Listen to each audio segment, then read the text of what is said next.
Bantai ini terjadi di atas tanah Papua. Jadi tong di sini ini tong mau berusaha supaya tong bebas dari situasi itu. Orang Papua jangan dapat bunuh, orang non Papua juga jangan dapat bunuh. Tong ini sama-sama korban. Tapi negara sampai hari ini dia tutup mata dengan situasi. Dia bikin seolah-olah tidak ada orang yang dapat bunuh, tidak ada orang yang dapat bantai di situ.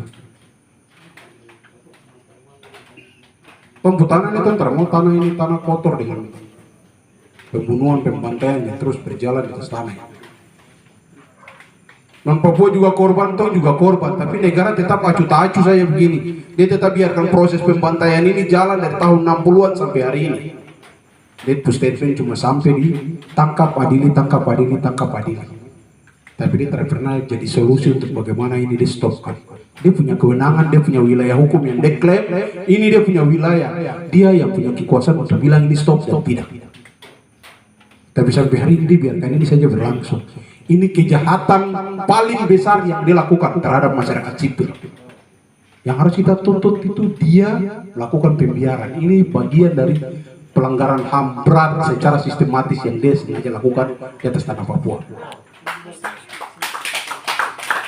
Supaya kita jangan terjebak, kita jangan terkurung.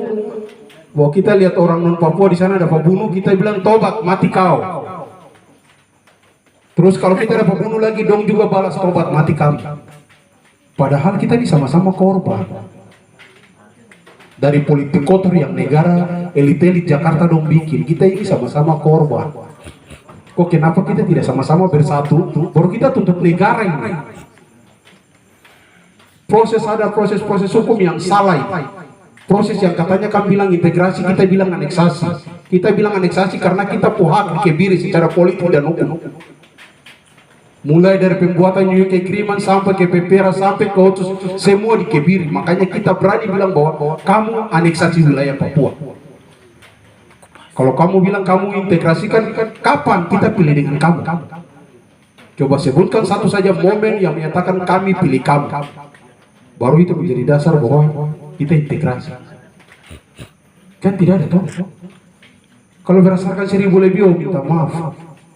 1000 lebih juga kalau toh telisik baik-baik, terasa sampai 1000. Itu penuh dengan intimidasi, ancaman dan lain sebagainya. Tapi hal ini pernah diuji.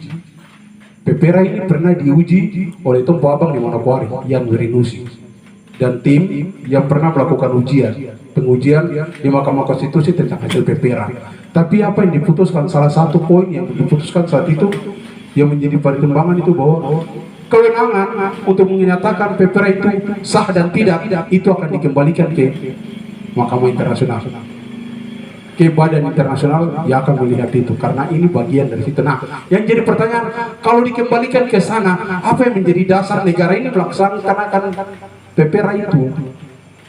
Kok tidak punya dasar? Seharusnya PBB yang turun langsung untuk melaksanakan itu, bukan kau. Dengan segala tipu muslihat, intimidasi, PPRA itu ada dan kau catat. Bahkan tidak ada mekanisme pelaksanaan yang kau tuangkan dalam bentuk undang-undang, tiba-tiba kau catat itu di hasil dalam Undang-Undang Nomor 12. Nanti secara singkat berkembang nanti di diskusi-diskusi lanjutan. Saya pikir ini diskusi yang saya harap sekali ini dia harus tetap intens, panas. Seperti yang topik yang saya ingin sekali untuk nanti menjadi diskusi berikut lagi itu, kenapa KKB berubah jadi OPM. Nanti itu akan hadir di diskusi-diskusi. Apa yang baru yang kasih muncul Tom bawa dalam diskusi supaya jangan buta. Kenapa disebut KKB tapi yang ada di lapangan itu TNI, bagian hijau yang ada di lapangan. Kalau KKB kan kriminal, atau kriminal berarti pidana. Iya toh, itu ranahnya pidana, domainnya polisi, sipil. Kok kenapa harus ada TNI? Kalau TNI terlibat langsung di situ, minimal harus ada pengesahan DPR, persetujuan DPR bahwa wilayah ini darurat militer. Wah, dia pernah bilang ini dari daerah darurat militer, tapi tiba-tiba dia libatkan TNI dalam operasi di Papua. Ini kan situasi-situasi yang bagi hukum internasional sebenarnya di luar dari domain internasional. Tapi nanti itu dihadir diskusi-diskusi lain ya, diskusi-diskusi berikut. Tong waktu masih panjang toh. Nanti tong hadir lagi supaya tuh duduk bicara bagian-bagian itu. Mekanisme bagaimana tuh sampai di internasional, bagaimana tong bisa mempengaruhi internasional supaya dorong terima orang, supaya tong bulat di dalam situ wardong angkat tong masalahnya bicara kembali, itu nanti tong duduk bicara ulang lagi. Tong bicara diskusi lain. Baik, saya pikir begitu ya. Terima kasih untuk kehadiran Pak Andi sebagai narasumber bagi kita untuk memberikan sedikit buku.